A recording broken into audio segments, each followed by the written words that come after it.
Hello दोस्तों, SPB study point पे आप सबका स्वागत है। दोस्तों आज हम देखने वाले हैं पार्ट थर्ड है आपका ज्योग्राफी का। इसमें 50 MCQ देखेंगे और इससे पहले पार्ट 1 और पार्ट 2 लोड है जिसमें 50-50 MCQ है, उसको देख लीजिएगा। इसको हम 6000 प्लस GK GS का जो GK GS का जो प्रश्न है जो आपको बिहार दरोगा, बिहार पुलिस और बिहार टीचर और BPSC के लिए इम्पोर्टेंट है, उसके लिए हम शुरू किए हैं सेशन। तो सेशन को लास्ट तक देखिएगा और सेशन अच्छा लगे तो आप अपने फ्रेंड को भी इसको शेयर कीजिएगा, सब्सक्राइब करने के लिए बोलिएगा और लाइक अधिक से अधिक कमेंट कीजिएगा। तो ये शुरू करते हैं पार्ट 3 ज्योग्राफी का।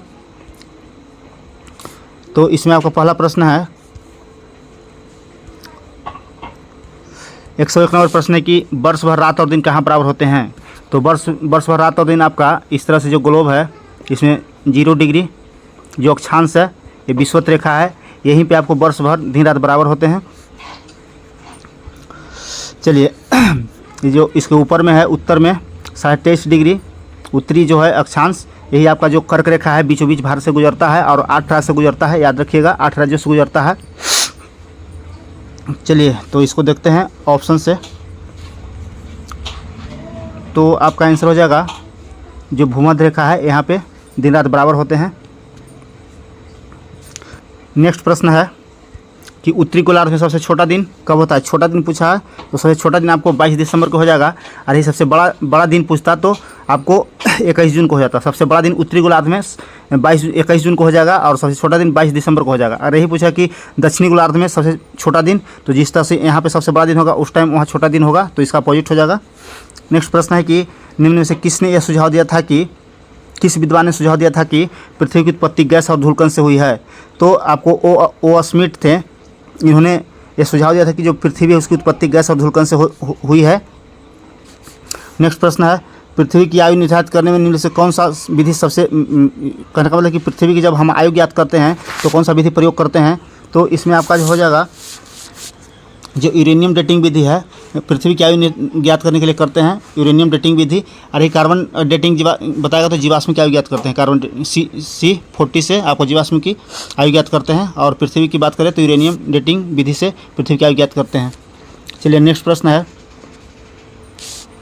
कि लावा के ठोस होने के फलस्वरूप पृथ्वी के अंदर निर्मित चट्टान को क्या कहते हैं। तो जो अंदर होता है उसको प्लूटोनिक चट्टानें कहते हैं। नेक्स्ट प्रश्न है कि ज्वालामुखी उद्गार नहीं होते हैं। ज्वालामुखी उद्गार कहाँ नहीं होते हैं, तो ज्वालामुखी उद्गार बाल्टिक सागर में नहीं होते हैं। बाल्टिक सागर में ज्वालामुखी उद्गार नहीं उद्गार होता है। नेक्स्ट प्रश्न है आपका माउंट एटना क्या है। तो माउंट एटना एक आपका ज्वालामुखी है, जो माउंट एटना एक ज्वालामुखी है। नेक्स्ट है कि मौना लोआ एक सक्रिय ज्वालामुखी कहाँ है। तो मौना लोआ एक सक्रिय ज्वालामुखी हवाई में है, जो USA में पड़ता है, अमेरिका में पड़ता है, हवाई में।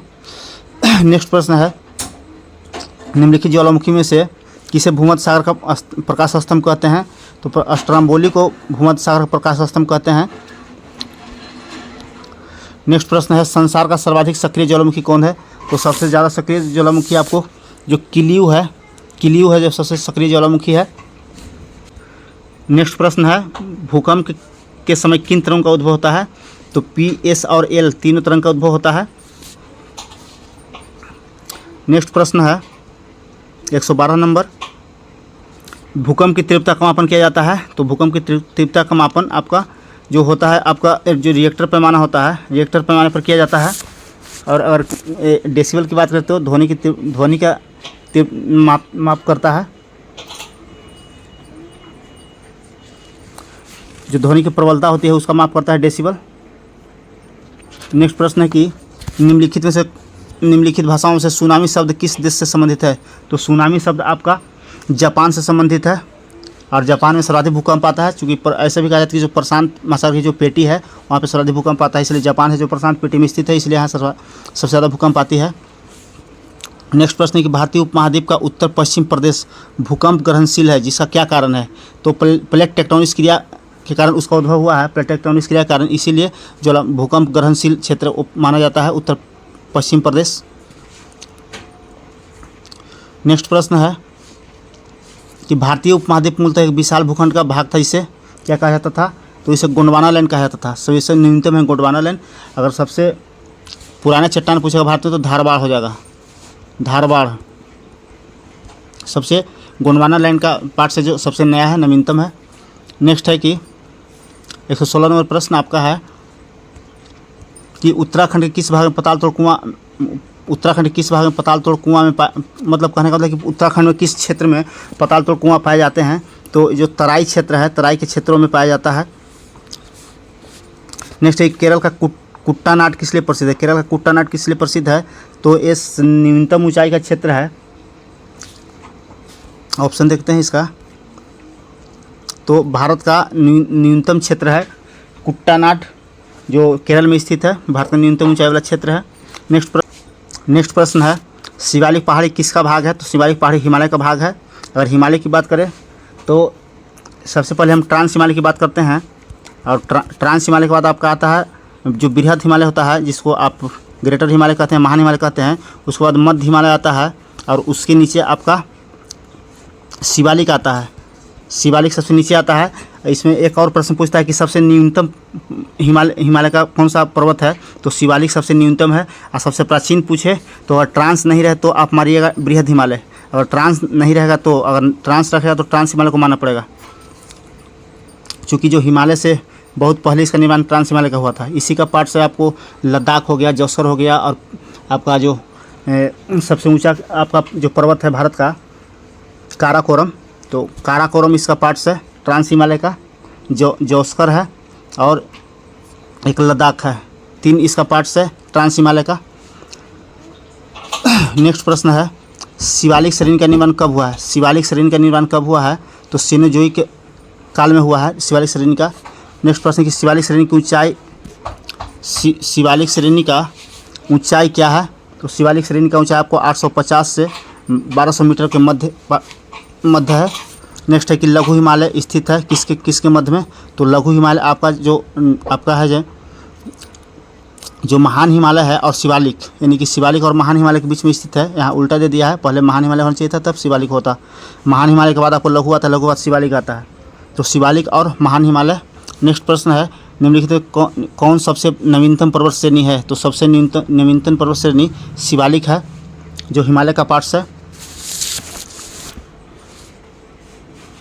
नेक्स्ट प्रश्न है 123 नंबर प्रश्न है कि निम्नलिखित में कौन सा चट्टान प्रणाली भारत में न्यूनतम है, तो न्यूनतम गोंडवाना है, गोंडवाना है जो न्यूनतम है। प्रश्न पूछता है आपका, याद रखिएगा, सीधे क्वेश्चन पूछ देगा कि कौन सी चट्टान प्रणाली है जो भारत में सबसे नया है, तो गोंडवाना हो जाएगा, जहाँ कोयला सबसे ज़्यादा मिलता है। और सबसे प्राचीन पूछेगा तो प्राचीन में धारवाड़ हो जाएगा, प्राचीन में धारवाड़ हो जाएगा, जहाँ से लोहा की प्राप्ति होती है। नेक्स्ट है कि पीर पंजाल श्रेणी पाई जाती है, तो पीर पंजाल श्रेणी आपको जम्मू कश्मीर में पाई जाती है, पीर पंजाल श्रेणी। नेक्स्ट प्रश्न है किन 2 पर्वत श्रेणियों के मध्य कश्मीर घाटी स्थित है, तो कश्मीर घाटी आपका जो बृहद हिमालय है, यानी ग्रेट हिमालय बोलते हैं, या बृहद हिमालय, महान हिमालय और पीर पंजाल के बीच स्थित है कश्मीर वैली। नेक्स्ट प्रश्न है निम्नलिखित कौन सा ऑक्साइड चीन का भाग है, तो ऑक्साइड चीन का भाग आपका लद्दाख का पठार हो जाएगा। इसको प्रश्न किया ऑक्साइड चीन का कौन सा भाग है, तो लद्दाख पठार जो ऑक्साइड चीन का भाग है। नेक्स्ट है कि पश्चिमी हिमालय संसाधन प्रदेश के प्रमुख संसाधन क्या है, तो प्रमुख संसाधन वन है पश्चिमी हिमालय में। नेक्स्ट है कि निम्नलिखित सबसे प्राचीन पर्वत श्रृंखला कौन सी है, सबसे प्राचीन पर्वत श्रृंखला तो अरावली हो जाएगा, जो आपका राजस्थान से लेकर के दिल्ली तक फैला हुआ है, अरावली जो राजस्थान से दिल्ली तक फैला हुआ है। नेक्स्ट प्रश्न है अरावली श्रेणी की अनुमानित आयु कितनी है, तो अरावली श्रेणी की अनुमानित आयु आपको 570 मिलियन वर्ष हो जाएगा, इसका अनुमानित आयु है, जो सबसे प्राचीन है। इसको रेडिजियल पर्वत भी कहते हैं। नेक्स्ट प्रश्न है कि निम्नलिखित किसे रेजिड्यूल्स पर्वत का कौन सा पर्वत का उदाहरण है रेडिड्यूल्स पर्वत का, तो अभी हमने बताया कि अरावली पर्वत को रेजिड्यूल्स पर्वत भी कहते हैं। नेक्स्ट है कि दक्षिण भारत की सबसे ऊंची चोटी, जो प्रश्न है कि दक्षिण भारत की सबसे ऊंची चोटी आपको बिहार दरोगा जो 1717 जो मेंस हुआ था, ये मेंस का क्वेश्चन है कि दक्षिण भारत की सबसे ऊंची चोटी कौन है, तो सबसे ऊंची चोटी अनाई मुद्दी है, जो अन्नामलाई पर स्थित है, मलाई पर्वत पर स्थित है, अन्नामलाई पर्वत पर स्थित है। और दूसरी सबसे ऊंची चोटी पूछेगी दक्षिण भारतीय कौन होगी, तो आपका जो नीलगिरी पे है दोद्दा बेटा है, नीलगिरी पर्वत स्थित दोद्दा बेटा है, और दूसरी सबसे ऊंची चोटी है। तो ये भी प्रश्न पूछता है कि आपका नीलगिरी का सबसे ऊंची चोटी तो दोद्दा बेटा हो जाएगा। यही अगर अन्नामलाई की पूछे तो अनाईमुड्डी हो जाएगा, जो दक्षिण भारत की सबसे ऊंची चोटी है। एक प्रश्न और आता है कि दक्षिण भारत में जो आपको पश्चिमी घाट और पूर्वी घाट मिलता है वो किस कहाँ पे मिलता है, किस पर्वत से, तो यहीं पे स्थित है आपका नीलगिरी पर ही आपका पश्चिमी घाट और पूर्वी घाट का मिलन स्थल होता है। नेक्स्ट प्रश्न 132, इसमें एक दो पर्वत का और नाम दिया है, तो इसको हम देख लेते हैं। जो महेंद्रगिरी है उड़ीसा में स्थित है, और एक महेंद्रगिरी पर्वत है, तो महेंद्रगिरी चोटी है, एक महेंद्रगिरी पर्वत है जो दक्षिण भारत में स्थित है, तमिलनाडु में भी। और दोद्दा बेटा भी हमने बताया, अनाईमुड्डी बताया, और अमरकंटक एमपी में है। नेक्स्ट प्रश्न है, निम्नलिखित में से कौन सा है कर्नाटक, केरल तथा तमिलनाडु के राज्यों के मिलन स्थान पर स्थल पर स्थित है, तो आपका नीलगिरी पहाड़ी है जो तीनों के मिलन स्थल पर स्थित है। नेक्स्ट प्रश्न है, भारत के निम्नलिखित में से कौन सी पर्वत श्रेणी केवल एक ही राज्यों में है, तो अरावली तो एक राज्य में नहीं है। अभी हम थोड़ा पहले बोले कि राजस्थान से लेकर के दिल्ली तक फैला हुआ है। सतपुड़ा भी एक राज्य में नहीं है। ये नेक्स्ट ऑप्शन देखते हैं, अजंता, जो अजंता है एक ही राज्य में है। अजंता आपका महाराष्ट्र में है, जो एक ही राज्य में फैला हुआ है। क्वेश्चन बहुत इंपॉर्टेंट है, याद रखिएगा। एक ही राज्य में फैला पर्वत अजंता है जो महाराष्ट्र में आपका है। नेक्स्ट प्रश्न है कि महाराष्ट्र और कर्नाटक में पश्चिमी घाट क्या कहलाता है, तो महाराष्ट्र और कर्नाटक में पश्चिमी घाट आपका सह्याद्री कहलाता है। पश्चिमी घाट सह्याद्री कहलाएगा। यही अगर पूर्वी घाट रहता तो हिमाद्री हो जाता, पूर्वी घाट, सह्याद्री, पश्चिमी घाट। नेक्स्ट प्रश्न है, कार्डमम पहाड़ियाँ जिन राज्यों की सीमाओं पर स्थित है वह है तमिलनाडु और केरल और तमिलनाडु के तट सीमा पर स्थित है। केरल और तमिलनाडु की सीमा पर स्थित है कार्डमम पहाड़ियाँ, जिसे इलायची की पहाड़ी भी कहते हैं। नेक्स्ट है कि सेवराय पहाड़ियाँ कहाँ स्थित है, तो सेवराय पहाड़ियाँ आपको तमिलनाडु में स्थित है। सेवराय पहाड़ी तमिलनाडु में स्थित है। नेक्स्ट प्रश्न है 137, माउंट एवरेस्ट कहाँ स्थित है, तो माउंट एवरेस्ट आपका नेपाल में स्थित है। और माउंट एवरेस्ट की बात करें तो ये आपका बृहद या महान हिमालय का भाग है, जो आपका नेपाल में स्थित है। और माउंट एवरेस्ट को ही आपको सागरमाथा कहा जाता है नेपाल में। सागरमाथा नेपाल में आपको माउंट एवरेस्ट नहीं कहा जाता है। सबसे ऊंची चोटी जो विश्व की है, जो महान हिमालय, ग्रेटर हिमालय का पार्ट है माउंट एवरेस्ट, उसको नेपाल में सागरमाथा कहा जाता है। याद रखिएगा सागरमाथा। प्रश्न पूछ देगा आपको कि जो सबसे ऊंची चोटी माउंट एवरेस्ट है उसको नेपाल में किस नाम से जानते हैं, तो सागरमाथा के नाम से जानते हैं। चलिए नेक्स्ट प्रश्न है कि प्रथम भारतीय नारी जो एवरेस्ट शिखर पर चढ़ने में सफल हुई,